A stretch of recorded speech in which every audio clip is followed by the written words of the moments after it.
Morning, welcome back to Blue Hills Bolts and Bondo, where spring seems to be an illusion. It's snowing out there again for the second day in a row. We had a little blizzard go through. The driveway had froze up enough I can get the old cutlass in. I think I'm going to lower the front end down. I'm going to clip a couple inches off the springs and see how it looks after. All right, we'll get the rims off and get a start. Okay, so we're going to remove the front calipers.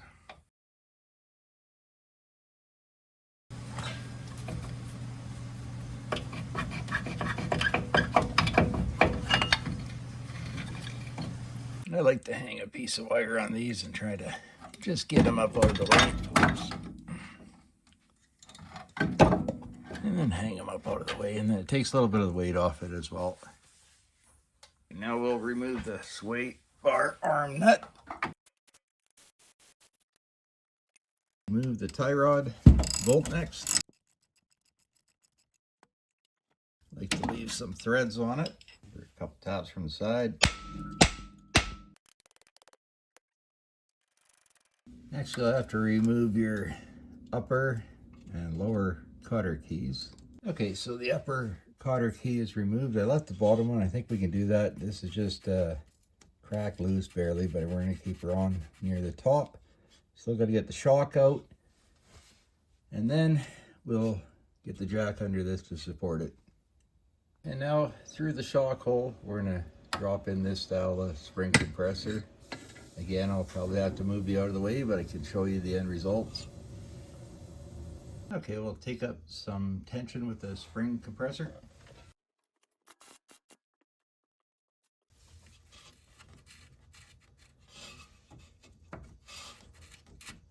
This will have to come out after we drop down a bit, but now we can get the nut most of the way down, then we'll still put a jack under that for extra safety.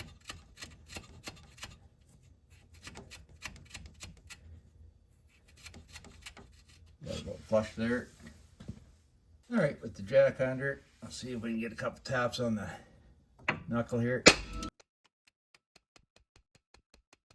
And I'll lower the jack some, see if it moves.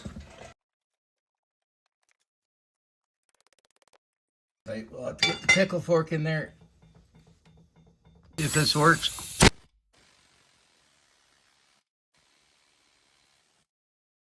And there we go. That's a little easier than swinging with by a hammer. So the jack's supporting the load. It's got the spring compressor in here. Let's remove the rest of this nut.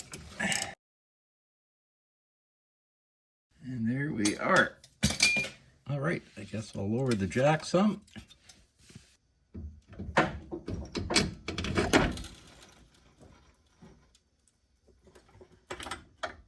Okay, and then I'll let the spring compressor loose.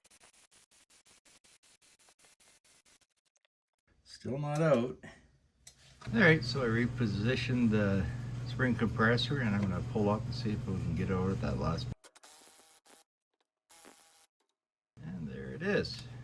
Drop her out.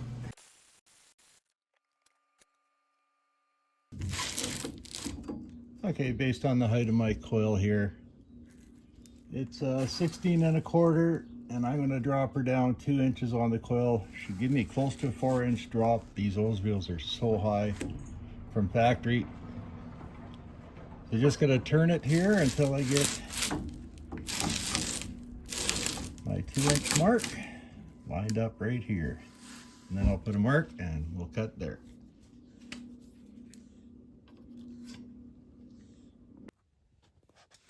Okay, I got the spring compressor back on, and I'm not sure if you can see in there, but down in this is a pocket for the very bottom of the spring here.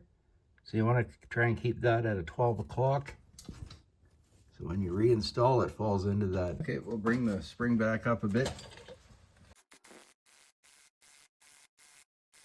So you see in the bottom, we got partway in the pocket. I jacked it up till this is starting to get loose.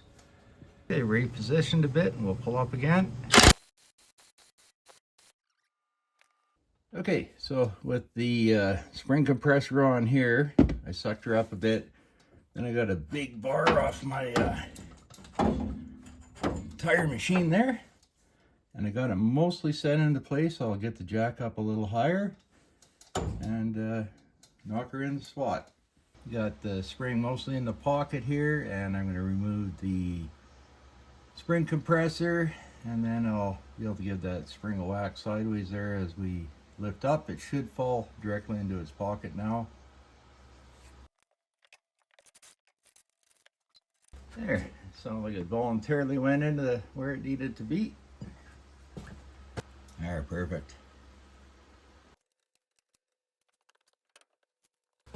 Get her castle nut back on. Some more room from this side at the moment.